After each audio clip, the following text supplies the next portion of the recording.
encourage people to at least ensure that there is no sale of acid around in their vicinity.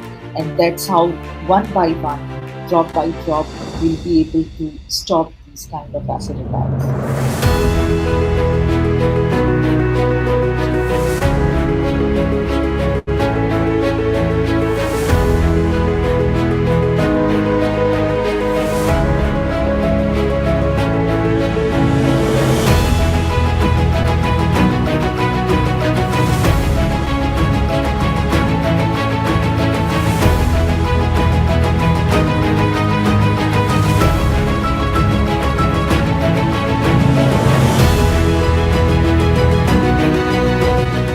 The main thing in order to solve any problem, to come up with an idea, is to just start doing it.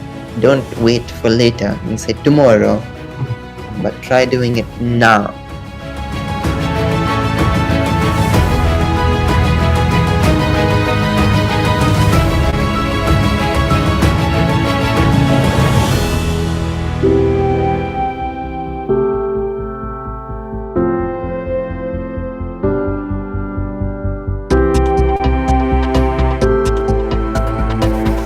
Feminism or women's rights movement or emancipation movement is the biggest social movement of 20th century. It spread across nations and continents. It has an inevitable, enormous impact on family and society.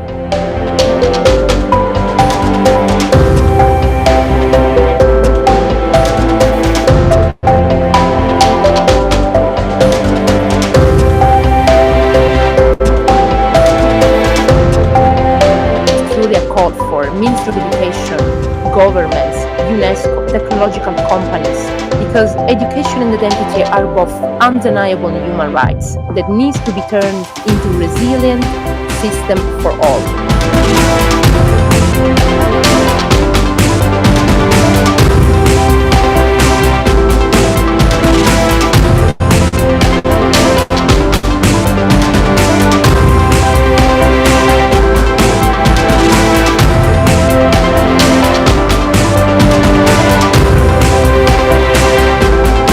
Right? And I think we should do what we're passionate about. But I think in order to know your passion, you have to know your why. You know what I'm saying? You have to know your why and like what drives you.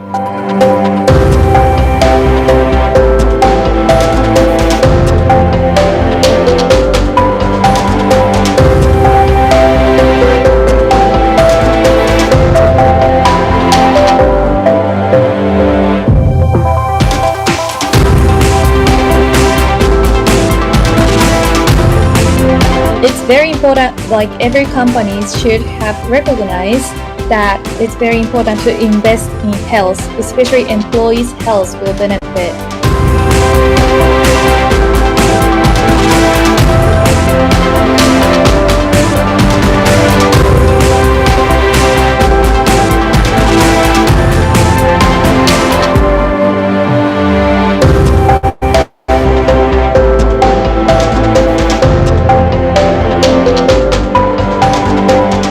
Everything you see around you today was innovation at some point. So for example, the day of the week,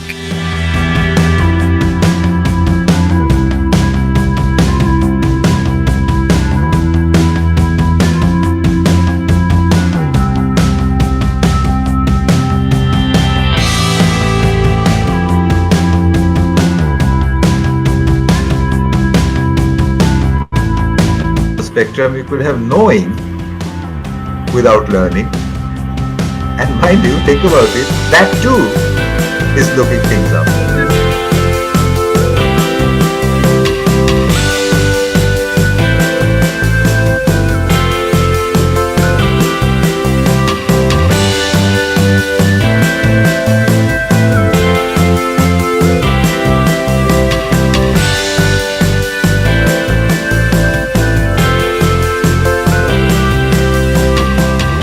Said that people are more likely to act when they are moved, when they have emotions, when they have feelings around the stories.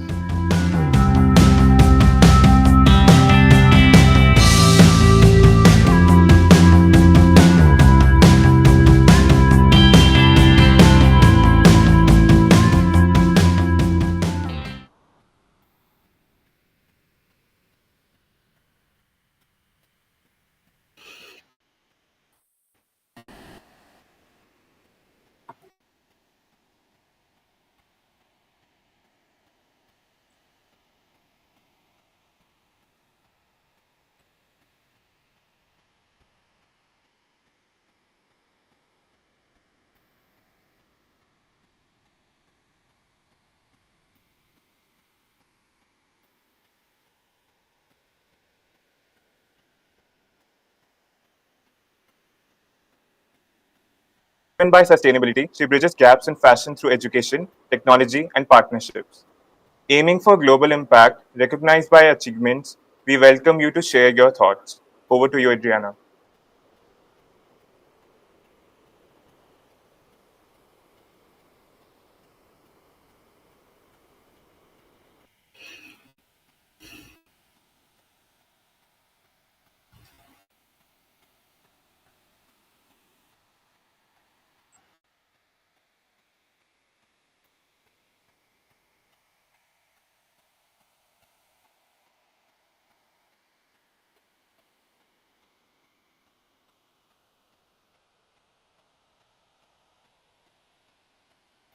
Dreams and all the team, all the NGOs, all the people that we together collaborate to make this space something so important, so fruitful, that open doors and inspire us in order to transit co-creation and collaboration.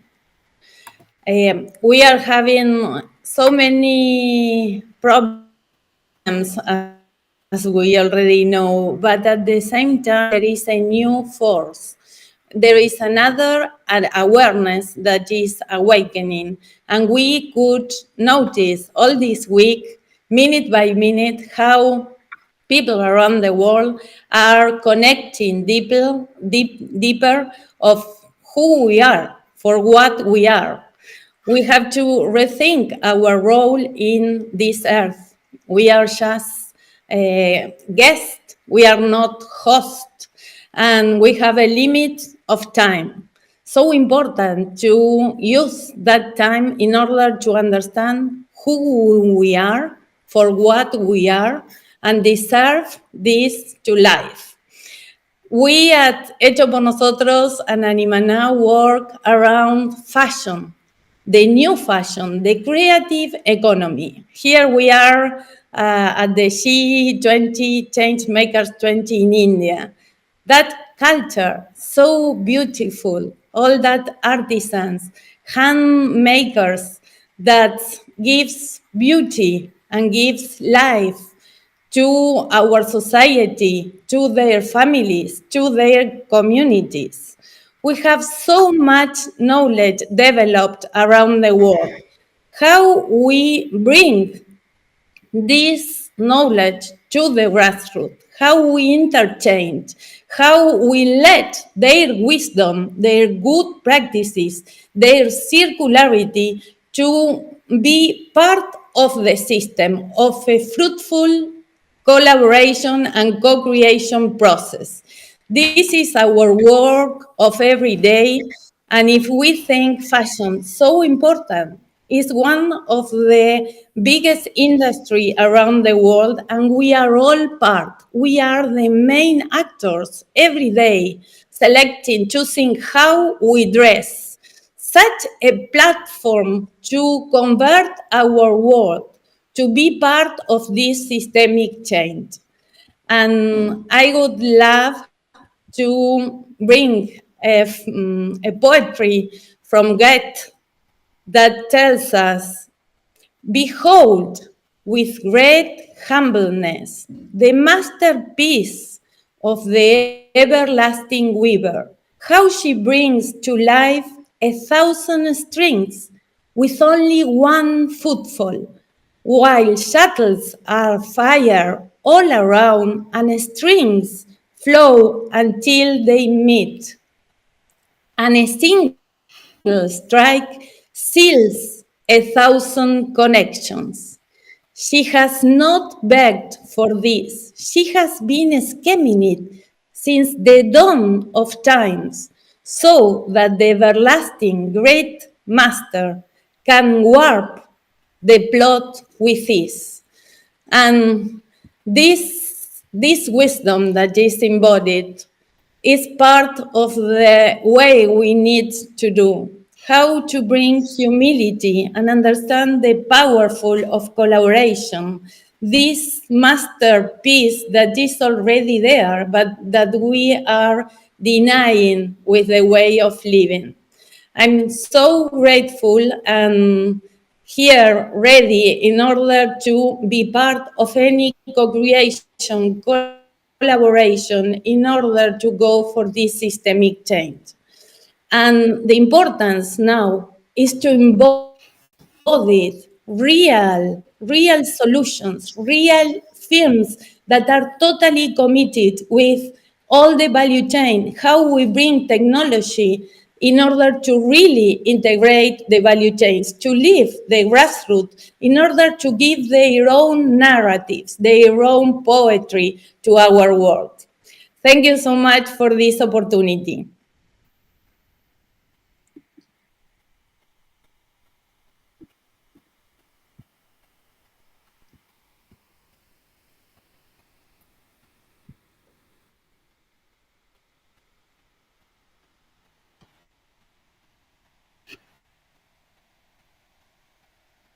This. Please join me in extending a warm welcome to Mr. Jagdish Rao Raghavendra, the illustrious CEO of Innovo India.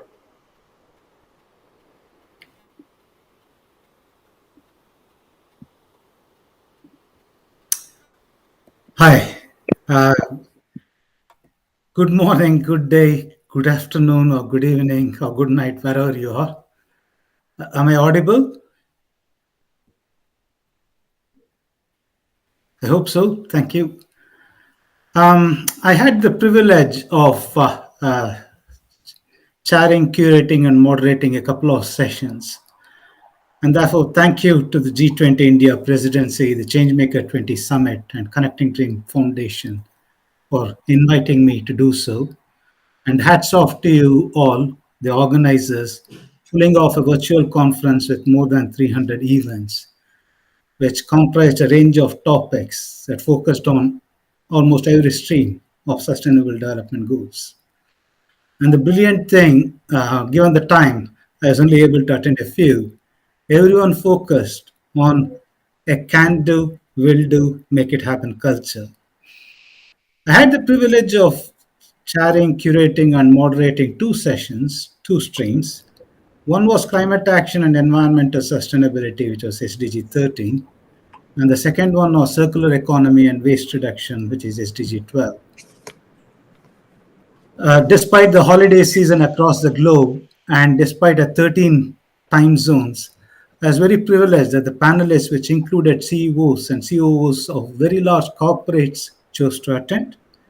And indeed, the CEOs of the most prima donna of climate technology transformation providers or waste transformation providers or waste avoidance providers were there.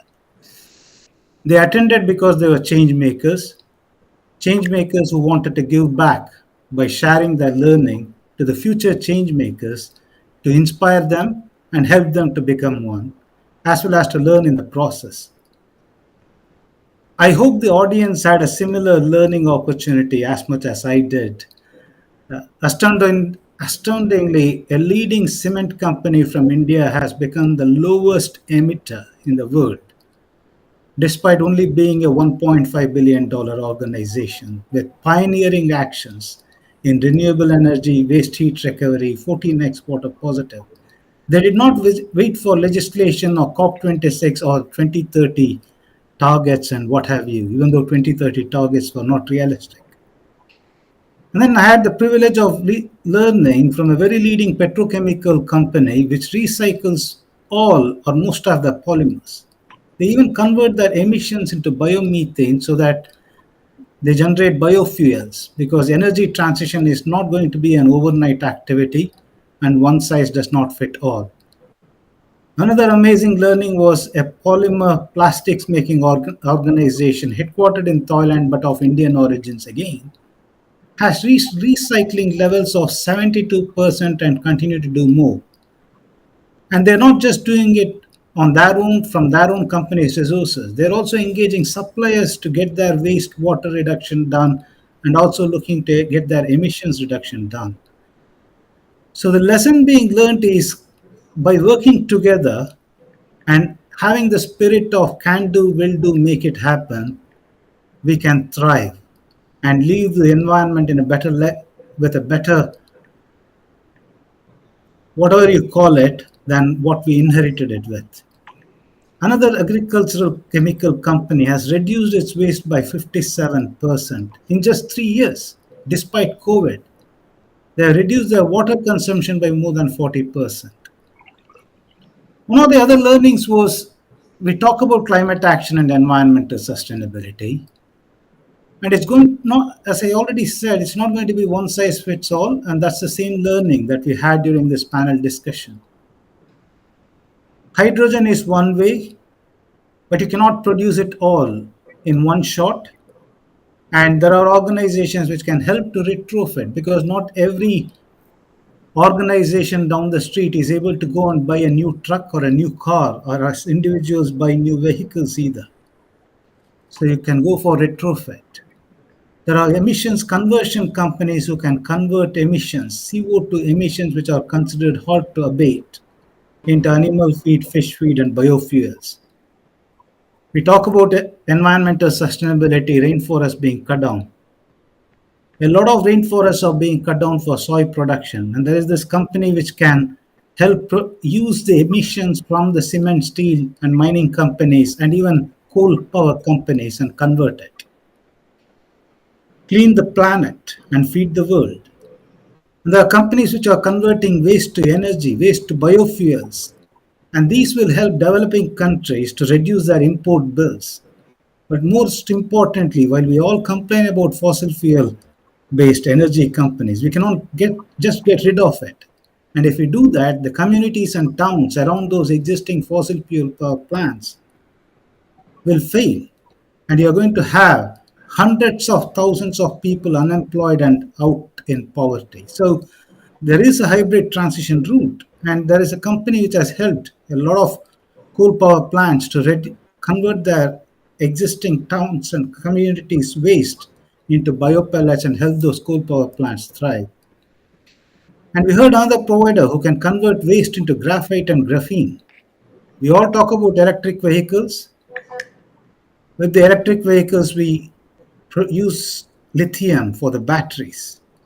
We can avoid lithium mining and instead convert waste into graphite and graphene and help the electric vehicle transformation. We also heard one of the companies using AI and industrial automation, not just to monitor and do stuff which doesn't reduce emissions or waste. Instead, they avoid waste. Automobile companies are able to avoid waste and therefore product recalls and therefore productivity efficiency and cost efficiency and therefore profitable technologies. And there's an amazing company which converts plastic waste into bricks. And brick making is such an emission intensive process and also a water consuming process. We can avoid that. So, in summary, there are plenty of change makers out there. These were just a few examples. And these change makers are coming up with solutions to problems. They are a unique breed. They thrive amidst challenges. However, unnecessary and destructive challenges will create despair. Legislative changes are necessary to support these change makers. They need the support to have the legislative changes to the built environment so that graphite and graphene integrated building materials could be produced rather than take 7 to 10 years to approve it. Let's promote biofuels to avoid emissions from existing vehicles or reduce emissions from existing vehicles. They will also lead to better pollution reduction in many cities across the globe. It's not just the legislative changes that are necessary, incentives in the form of tax exemptions would help go a long way, rather than just the punitive ones that exist. Last but not the least, investors must be encouraged to invest in these real profitable climate and waste transformational technologies that solve a number of the world's issues. These change makers can also ensure profitable returns, greater good, global good for the individual, the community, and the world. So, thank you very much, Connecting Dreams Foundation, to have me conduct these panels, discussions, and being here as part of your valedictory function. Over to you.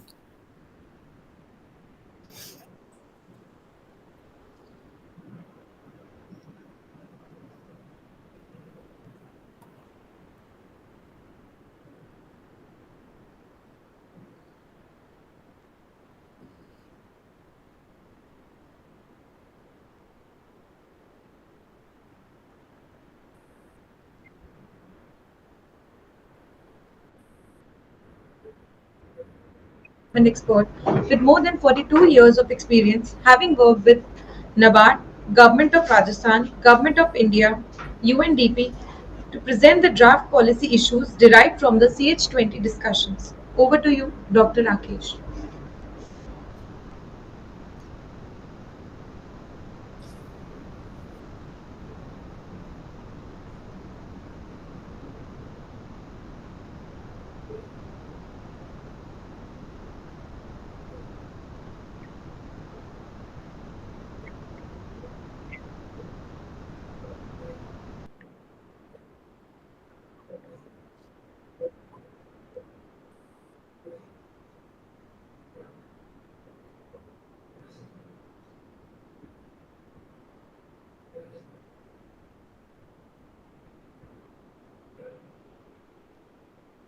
Five countries were participating in this theme, in this summit.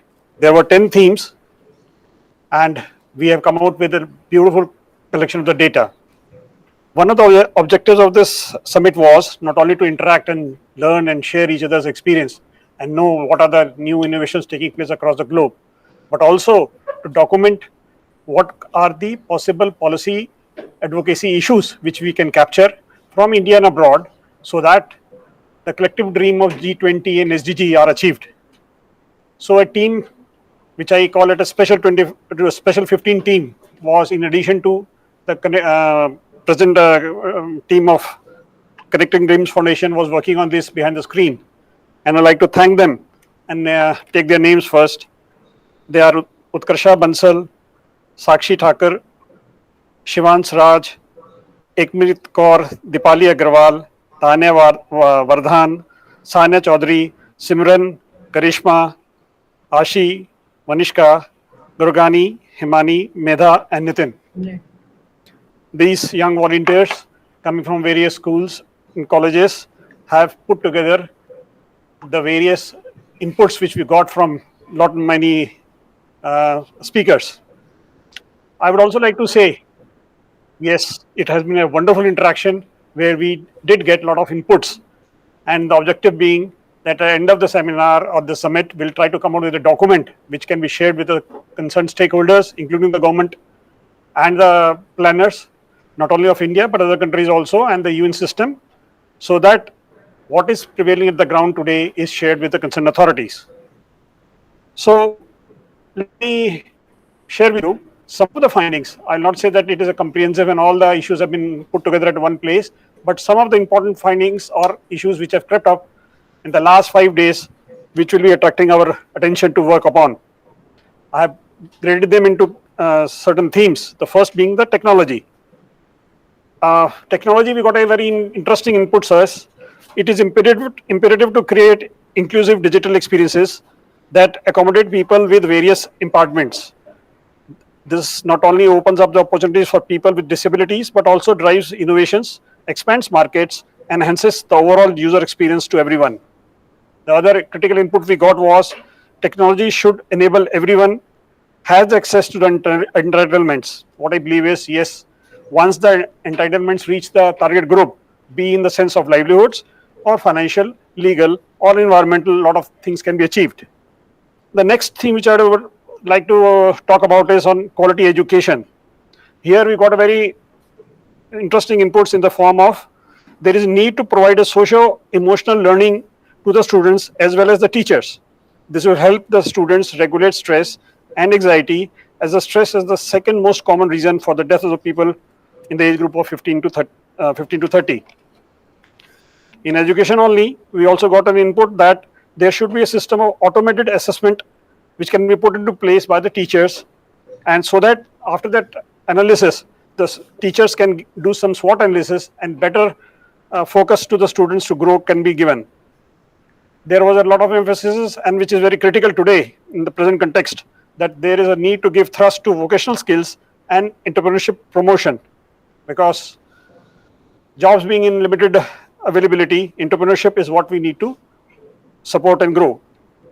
Coming to the next theme is economic inclusion and poverty alleviation. Probably there were many speakers and many ideas had come forward. We are still working on that, and few of them were we have NRLM, the National Rural Livelihood Mission, functioning in the country for last 10 years, which is the most potent weapon for the women empowerment and income generation for the rural poor. I think not many other countries can learn from the India's experiment of NRLM, and probably they will be able to address poverty alleviation as well as gender empowerment through this technique.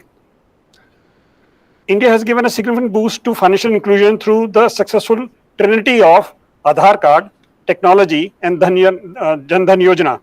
As I think the world knows, what we have achieved in financial inclusion is something remarkable, and the number of the accounts opened in last couple of years, especially for those who did not have any access to the main banking, is remarkable. Here again, I feel this technological innovation which India adopted can be used by many other countries where where there is an issue of financial inclusion. Then the use of UPI and digital payments through banking services is now succeeding in the last mile delivery. The UPI magic which India has brought forward is now recognized by one and all. And even our Prime Minister during his various visits abroad also has spoken about it, that almost 40% of total digital transactions in the world are taking place in India only. So this is something very strong, and probably this technology can be used elsewhere also, so that the policy are put in a proper action and the coverage of the target group is increased. There was one very interesting input is that India needs to do a systematic research on regulation and marketing of GI. Yes, I agree. India has not many products, and we are not generally not very eager to have a GI tag attached to the products and goods which we produce. So there is a need that there has to be a special thrust, and policy initiatives have to be taken so that the GI tag which is to be owned by certain products and services in India are properly done. Then coming to one of the important topics was sustainable agriculture and climate change. Both are very important, huge topics, and we had many inputs from the various speakers and the questions and other presentations as well. The first which I'd like to talk about is, in face of a global population growth and climate challenges, innovators in agriculture are developing sustainable farming practices like vertical farming, precision agriculture, and agrotech solutions are increasing crop yields while minimizing resources use. I am very deeply engaged in agriculture practices in the country, and I see the entire spectrum of agriculture cultivation is changing very gradually, and soon probably Indian scenario of agricultural production and productivity would change a lot.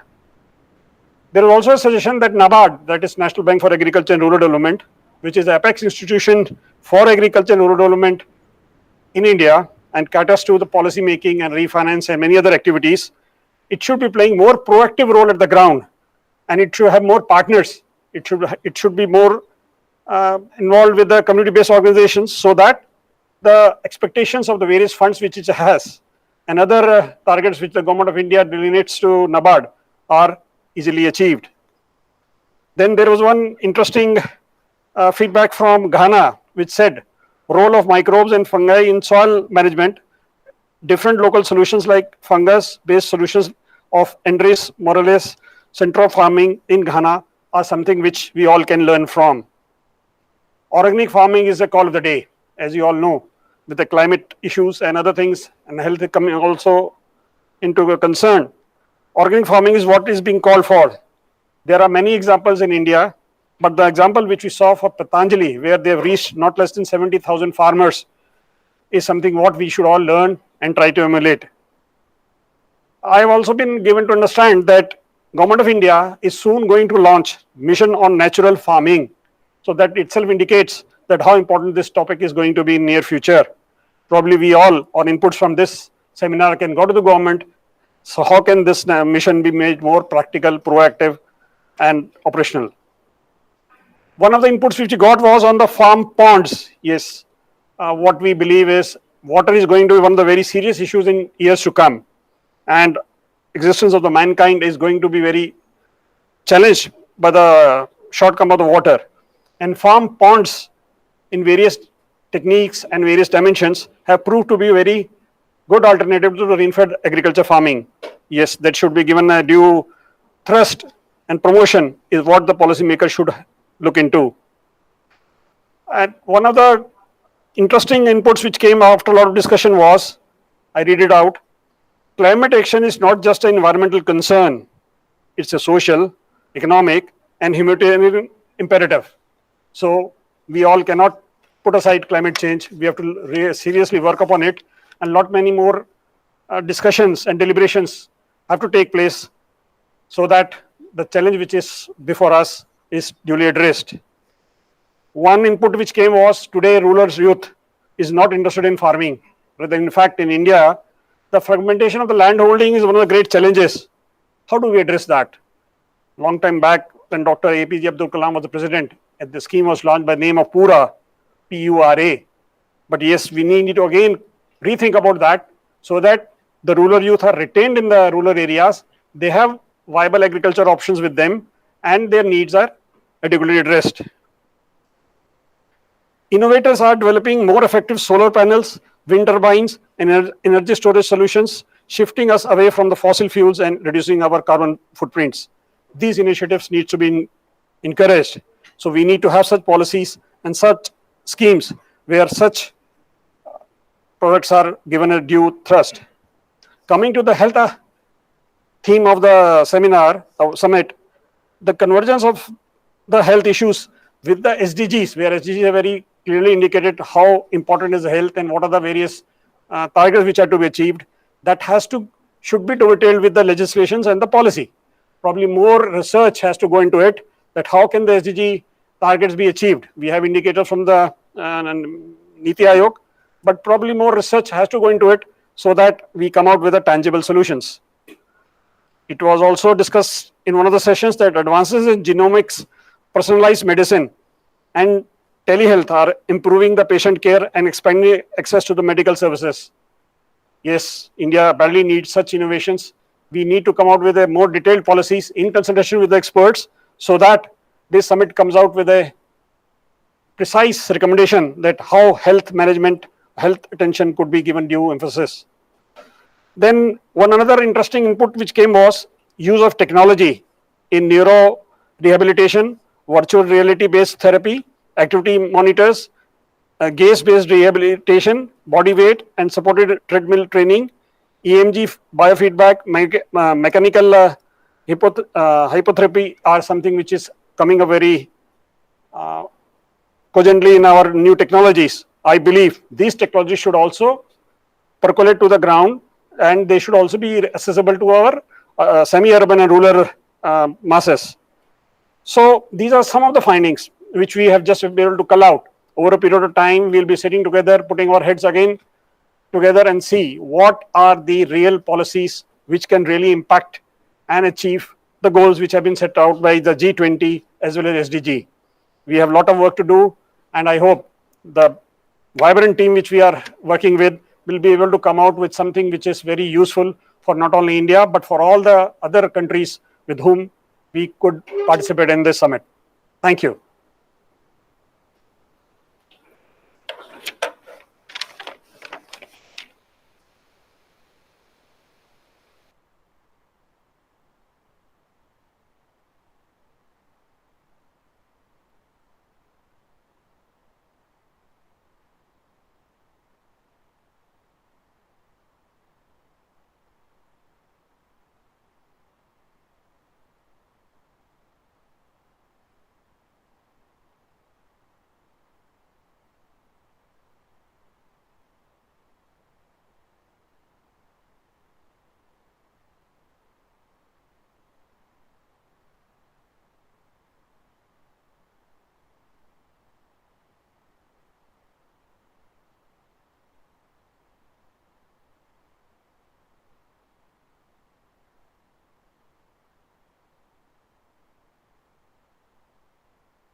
over the last 5 years by going to various places in North India, including Chandigarh, Delhi, Jaipur, and Hyderabad.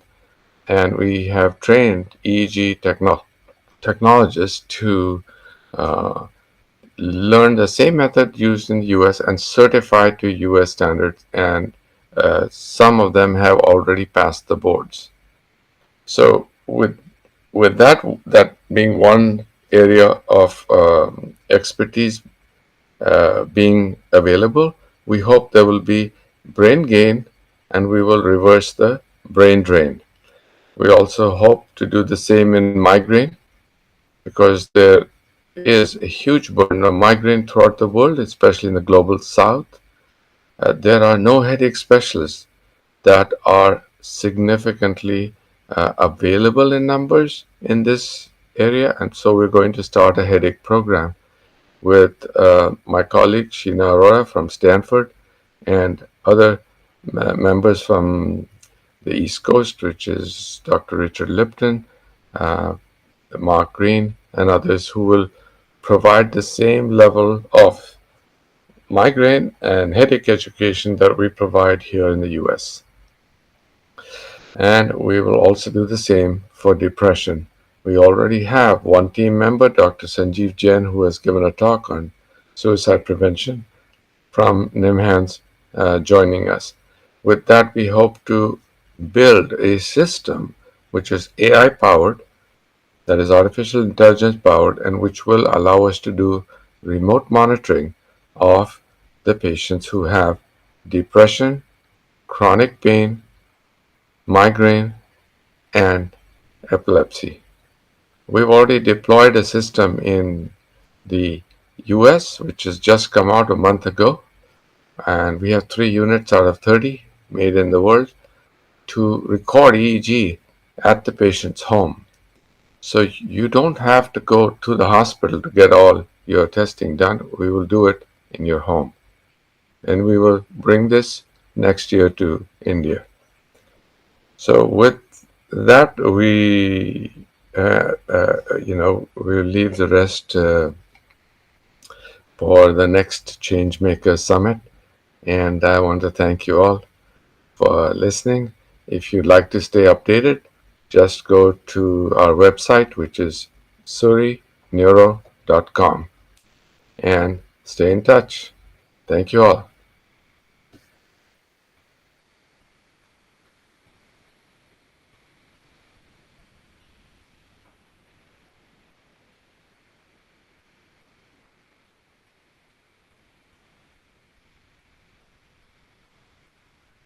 Changemaker Summit video.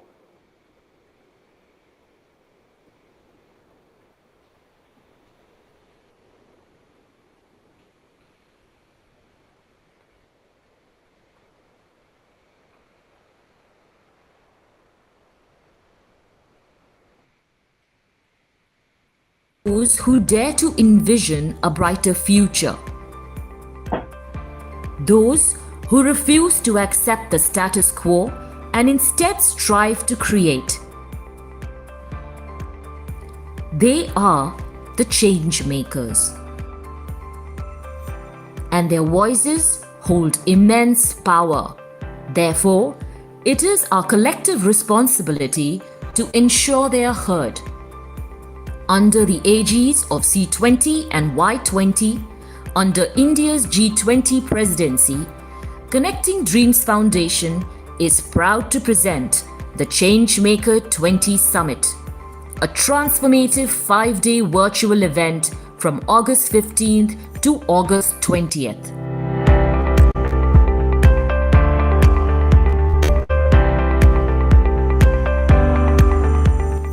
This summit is envisioned as a global gathering of passionate individuals and youth who are dedicated to driving positive change in their communities and beyond.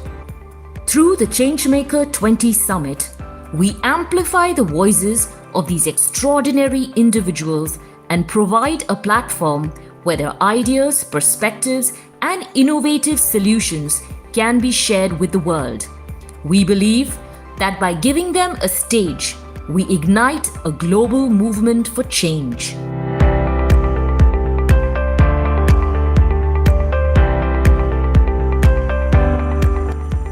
The common thread that joins this global movement and brings together these young visionaries is the SDG 2030 goals. The Changemaker20 Summit is dedicated to those individuals who are tirelessly driving impactful initiatives for a resilient future. Through this virtual platform, our esteemed speakers and change makers will generously share their experiences, knowledge, and insights to motivate and equip the next generation of leaders. In partnership with organizations from G20 countries, it will serve as a dynamic platform for collaboration, inspiration, and knowledge sharing.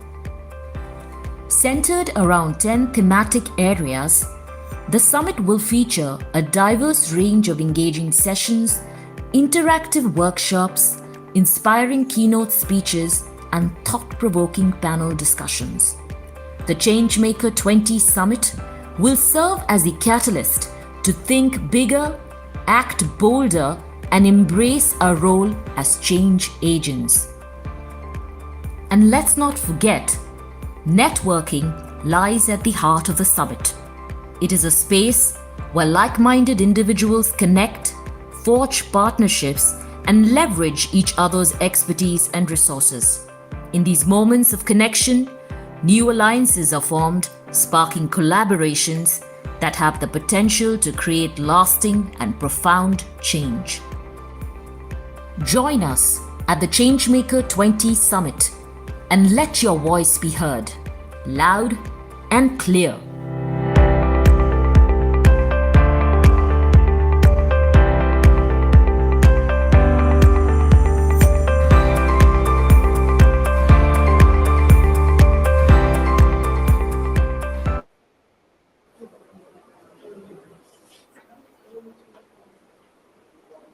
With great pleasure, I now introduce a visionary leader, a beacon of inspiration, and the president of Global Network for Sustainable Development, GNSD, and Dean of Nalanda University. Folks, please welcome Dr. Sapna Narula. Over to you, ma'am.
We'll reconnect with Dr. Sapna within a minute.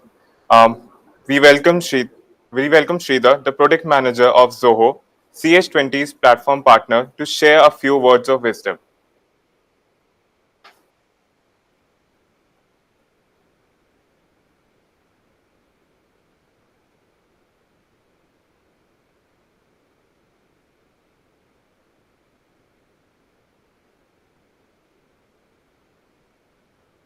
Definitely, when it fills me with pride to highlight that the entire event was managed by Zoho Backstage, a product developed right in here in India by Zoho Corp.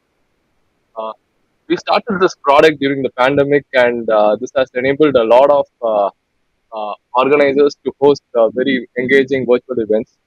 One small tidbit about Zoho: we always try to keep away from major cities to avoid congestion, and we now have more than 30 remote offices.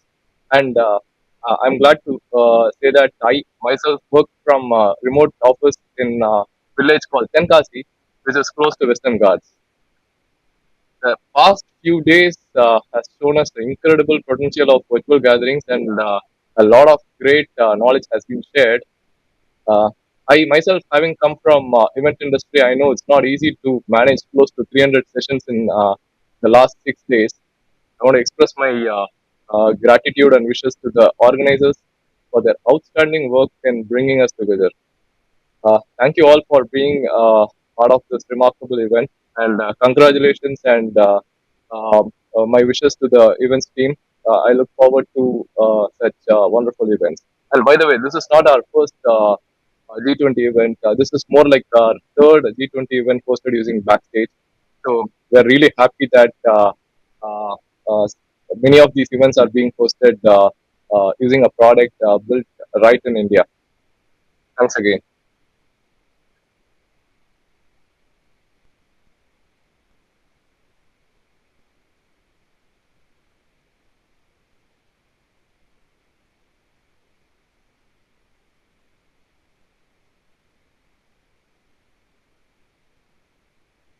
Hosting the Changemaker20 Summit. We will now get back to Dr. Sapna Narula. Over to you, ma'am.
Speaker believes that mindful pedagogy creation is a key to the quality education. May I now introduce Dr. Sanjeev Singh, is a joint director at the Delhi University of South Campus, where he plays a key role in administration and education management. Over to you, Dr. Singh.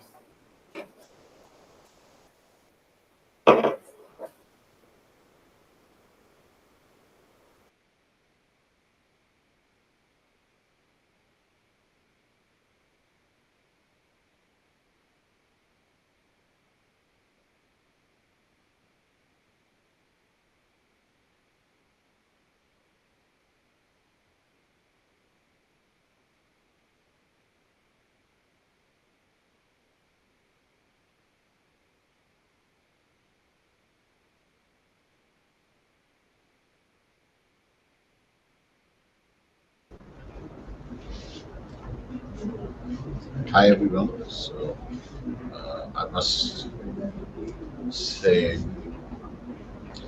I just learned that this is the last evening of the event, and I could see so many participants that take part in this unique initiative.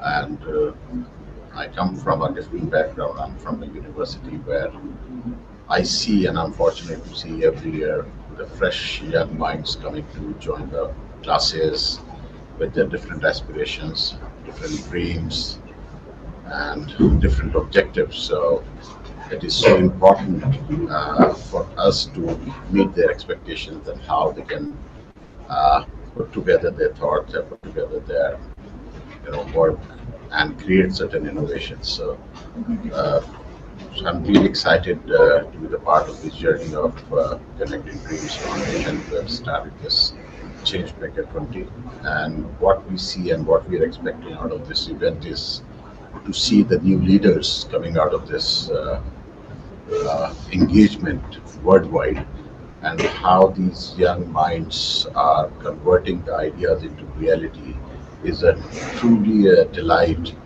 when we see them in action. And I personally witnessed so many such examples where uh, all these things are happening because I was associated with this initiative for quite some time. And I've seen how these young minds coming from the remotest part of the country, uh, and as you are aware that the India is full of diversity, plurality in terms of their culture, their languages, their foods, their other habits. So how Changemaker initiative is bringing them together, and they're working together and learning from each other, and how they are putting their efforts to make something new for the benefit of the society. So this event is again igniting the minds of the youths of India, and how these they are further getting excited that uh, to bring in some change. So all these things are really so exciting. They're really so heartwarming, where I personally see uh, how these change makers who are day and night working for the last 5 days to meet the desired objectives, and bringing all the all the all the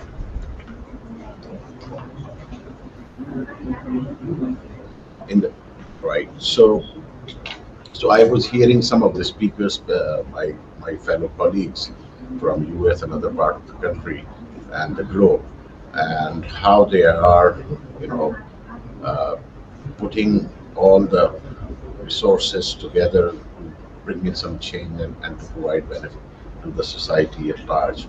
So India being a very, very vast and a large country, we need more change makers. We need more leaders now, and so that they can take it forward, and spread the knowledge, spread the objectives of this event, how they can bring in the changes in the society. So, so my heartiest congratulations to the organizer, and I look forward to many other such initiatives in the near future. Thank you so much for having me here.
and the EMPI Indian Innovation Awards. Over to you, Dr. Pankaj Sharan.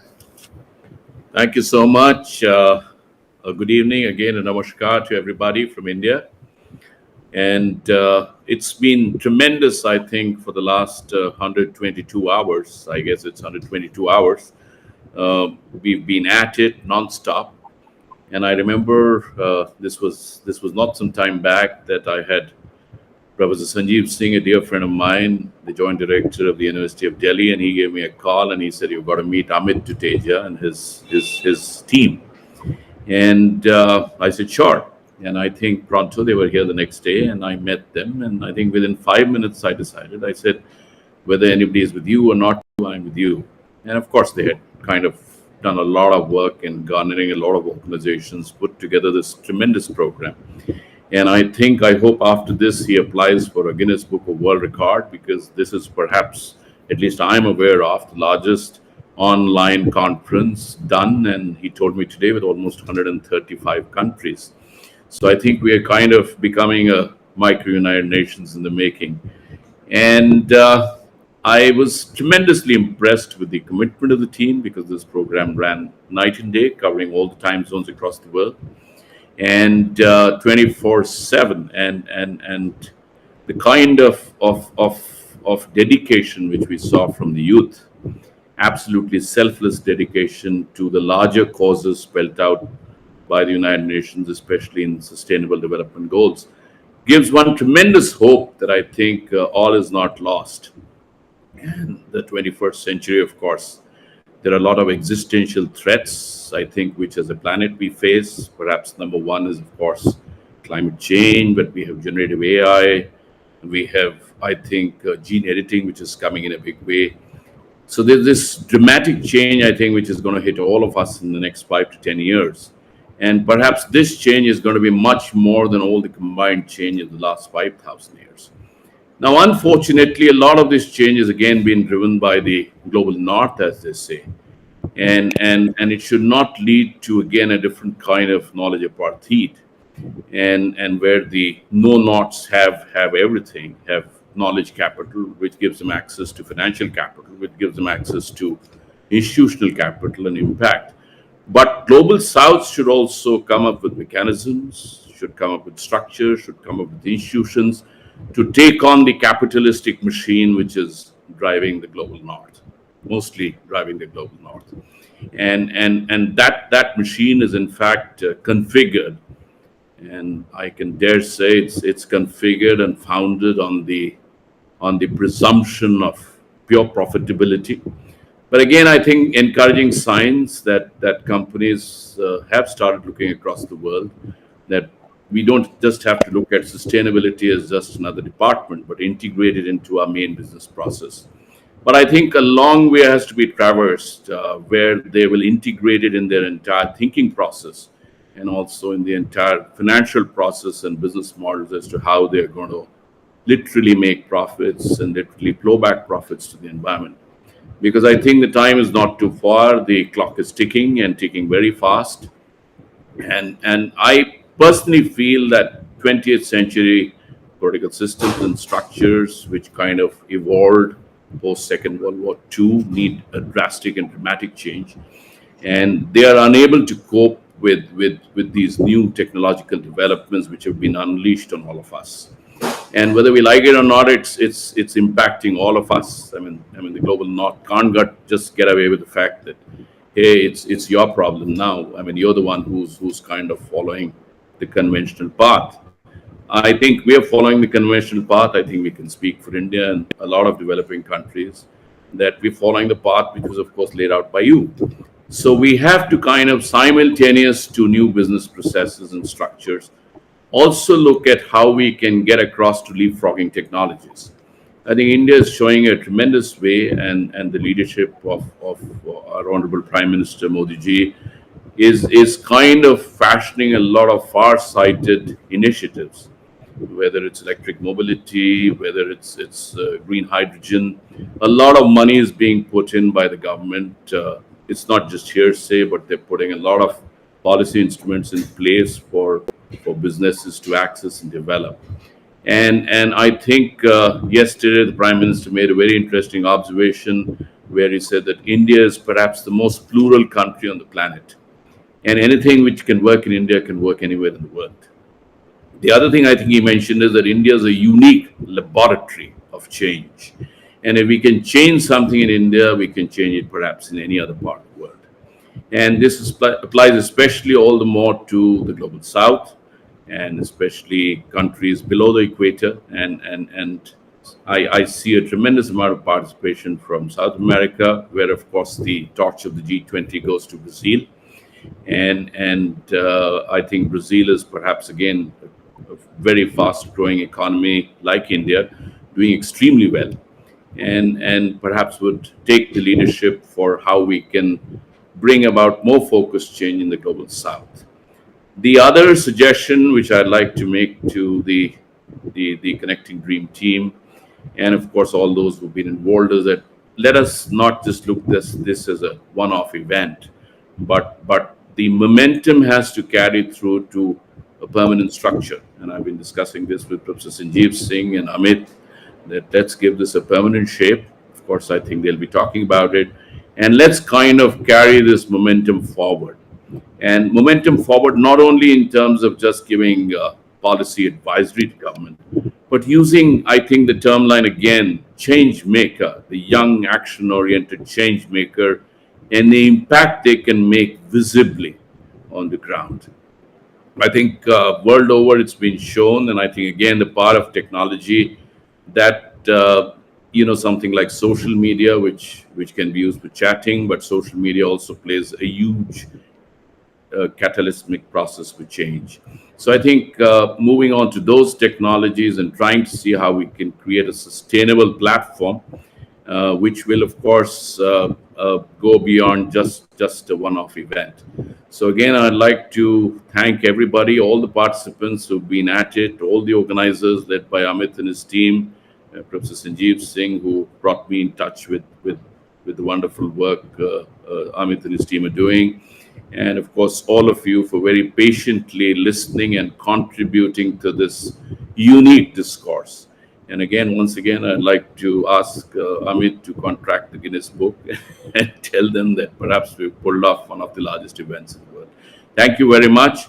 Jai Hind, Jai Bharat, and over to Brazil, I think, next year. Thank you very much. Namaskar.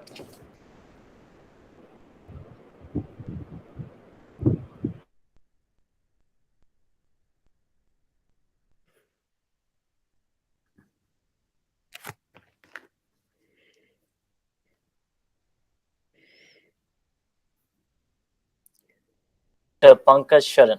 Thank you, Dr. Pankaj Sharan, for your valuable insight.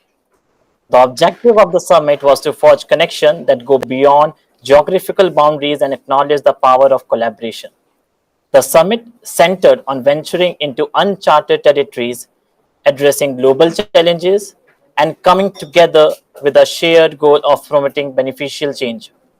I hereby offer an invitation to the visionary behind Connecting Dreams Foundation, Dr. Amit Tuteja, whose profound understanding and unwavering commitment have guided us in this juncture, resulting in the merging of a collective purpose and vision. Let us now lend our ears to Dr. Tuteja as he sheds light on the events of the past 5 days.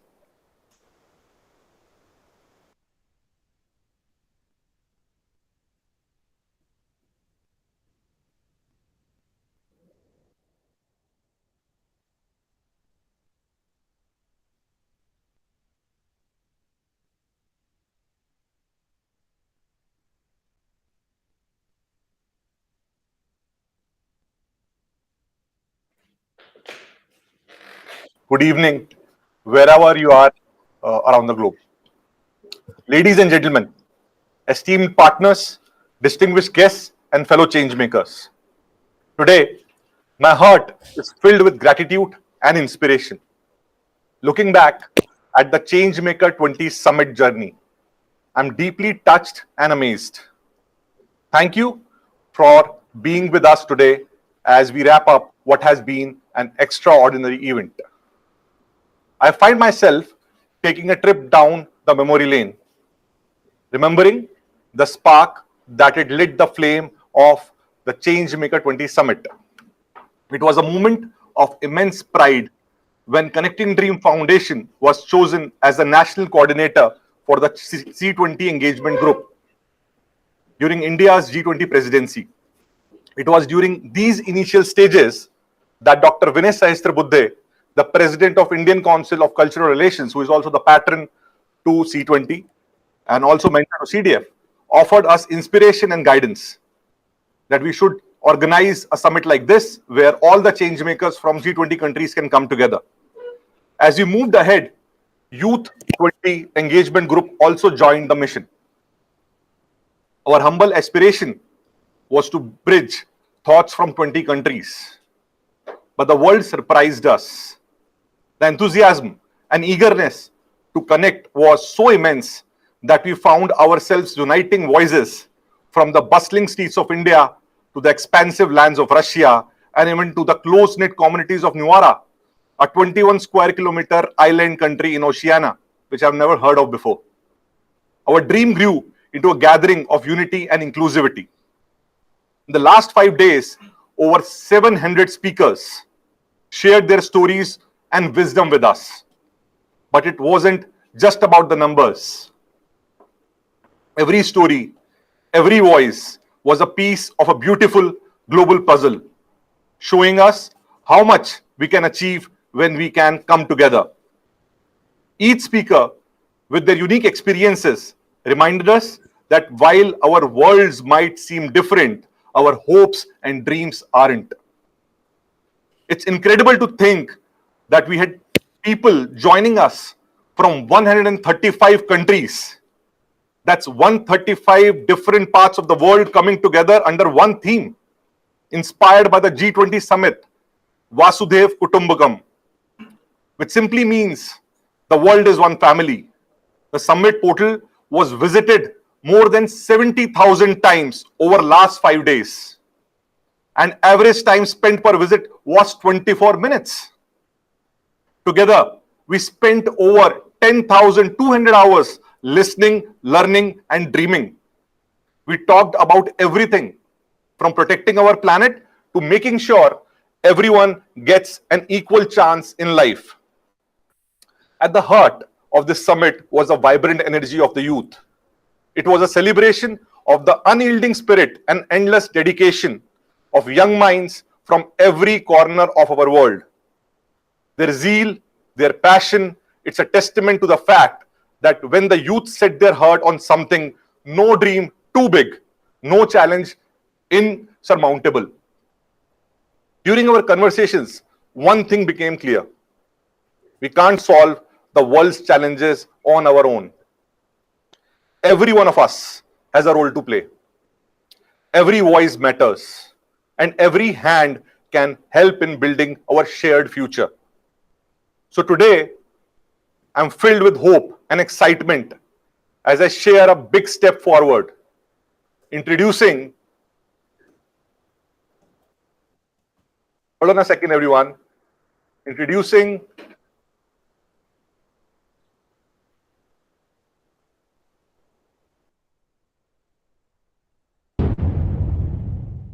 Global Changemaker Collective.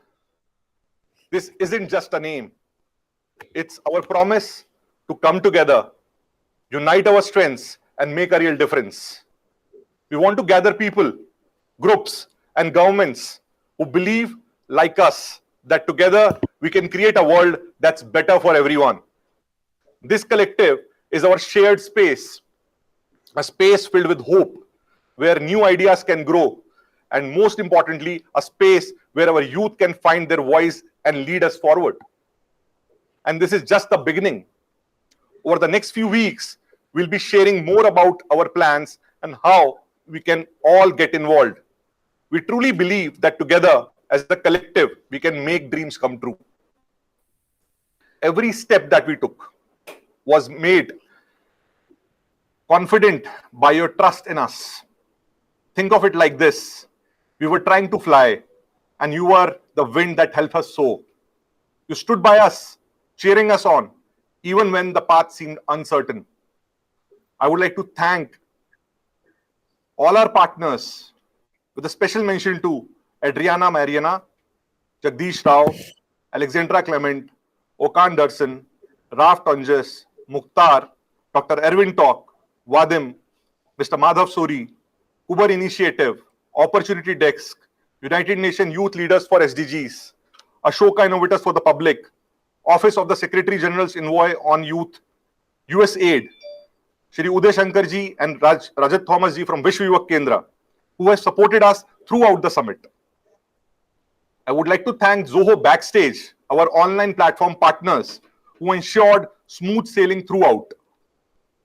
I express my deepest gratitude to EMPI Institute, our host hub institute for the summit, for providing us with the unwavering support and infrastructure for the summit. Dr. Sanjeev Singh and Mr. Pankaj Saran, your guidance has been invaluable. Dr. Sapna Narula and Dr. Marik from GNSD, your belief and partnership have truly propelled this mission forward. A special mention to the tireless students of EMPI Business School, who, driven by the passion, dedicated sleepless nights to the cause. Their commitment was matched by the faculties like Mr. Dharmendra, Mr. Wilson, Madam Neha, Madam Poonam, and many others who stood as pillars throughout this endeavor. My heartfelt gratitude to Mr. Rakesh Malhotra and his diligent team who ensured that every golden nugget of wisdom from each session was meticulously captured. I can't leave without mentioning to the remarkable team of CDF, your unwavering resilience. I would like the organizers to please switch on the camera, and if we can have the team in front of us.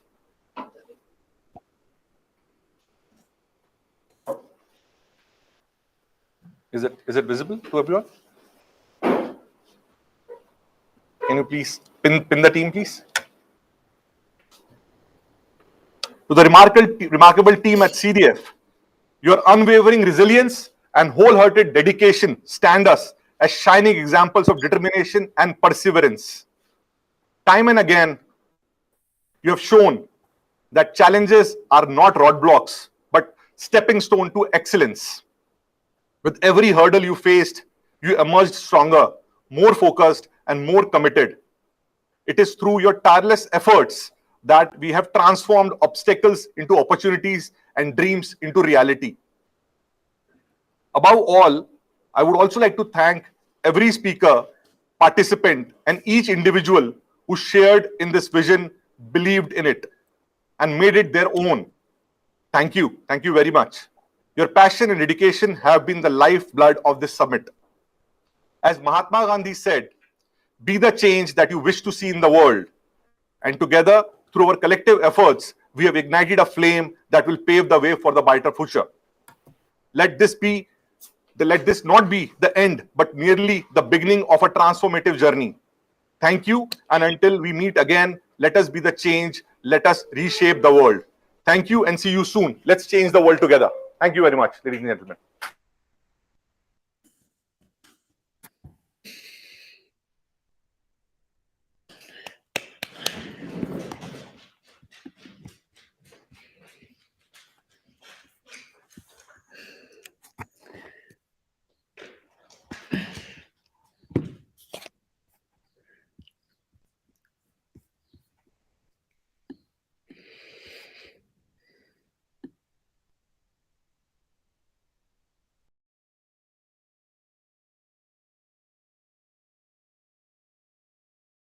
Rightly emphasized, this summit presented us with a unique opportunity, a chance to absorb, assimilate, and adopt the best practices that emerged from the discussions.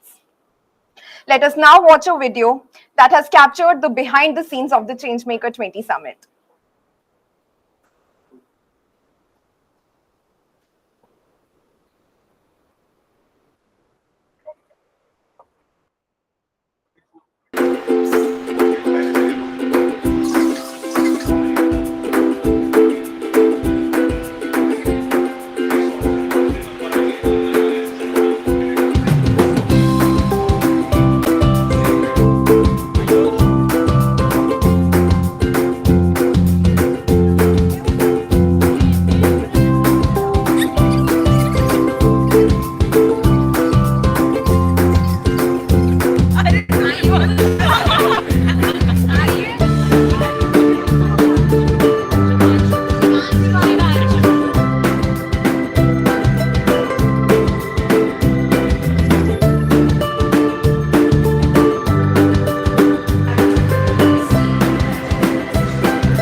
With this heartwarming behind the scene of Changemakers20 Summit, I, Anand Joshi, sign off. Au revoir, sayonara, adios, namaste, jai hind.